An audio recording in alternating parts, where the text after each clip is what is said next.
18তম viva নিবন্ধন প্রার্থী।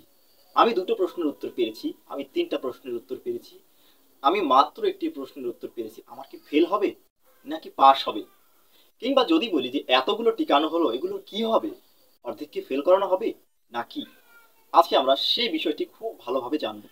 চলুন আমরা বিস্তারিত আলোচনায় যাই। তার আগে একটি রিকোয়েস্ট, সাবস্ক্রাইব করে চ্যানেলটির সঙ্গেই থাকবেন।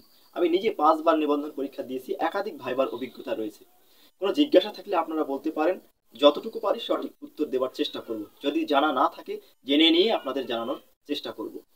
তো এবারে আসি আলোচনায়, যে আমি দুটো প্রশ্নের উত্তর পেয়েছি, তিনটা প্রশ্নের উত্তর পেয়েছি, কি হবে এ বিষয়ে আপনাদের একটি বলে রাখি। এনটিআরসি একটি সরকারি প্রতিষ্ঠান, সেখানে কত পার্সেন্ট পাস হবে, কিভাবে পাস হবে, কিভাবে সুপারিশ হবে, একটি পরিষ্কার নিয়োগ বিধিমালা রয়েছে। তাদের সেই ম্যানুয়াল অনুযায়ী কাজ কিন্তু হয়ে থাকে। যেমন আমি যদি বলি 40% প্রিলিতে মার্কস পেলেই পাস, সেটাই কিন্তু বাস্তবায়ন হচ্ছে। ঠিক একইভাবে ভাইভাতেও কিন্তু একটি নিয়ম রয়েছে। সেখানে কিন্তু আপনারা যারা ভাইভা দিয়েছেন তারা সবাই কিন্তু জানেন, আপনার চোখের সামনে আপনার সার্টিফিকেটসের যে নাম্বার, অর্থাৎ 12 মার্কসের মধ্যে কত পাচ্ছেন, বেশিরভাগই আপনারা 12তে 12ই পেয়েছেন, সেটা কিন্তু আপনার চোখের সামনেই লেখা হয়েছে। এবং বাকি যে 8 মার্ক থাকে, সেটা কিন্তু আপনার পোশাক এবং আপনার উত্তর, এই দুটো ভাগে ভাগ রয়েছে।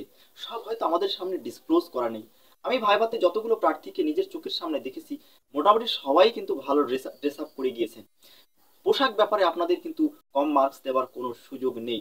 এবং আমি আরো একটি তথ্য আপনাদের জানিয়ে রাখি, 13 পয়েন্ট সামথিং, আপনি টোটাল মিলিয়ে 13 পয়েন্ট সামথিং পেলেই ভাইভাতে আপনি পাশ করবেন।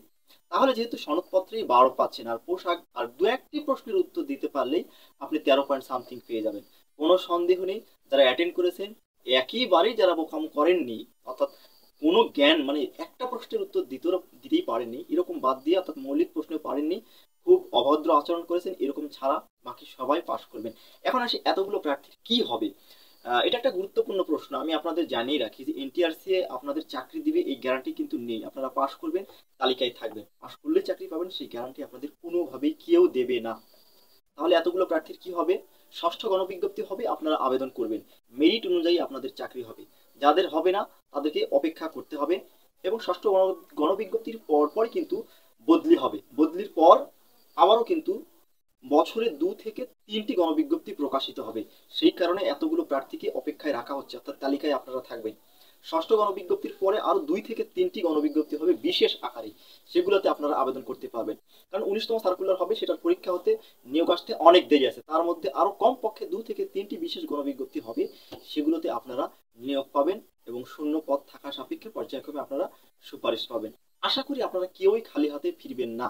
মেধা তালিকা দেখে আপনাদের নিজেদের অবস্থান আপনারা পরিষ্কার হয়ে যাবেন এবং চয়েস লিস্টকে খুব গুরুত্ব দিয়ে সাজাবেন। সবাই অনেক ভালো থাকবেন, ধন্যবাদ।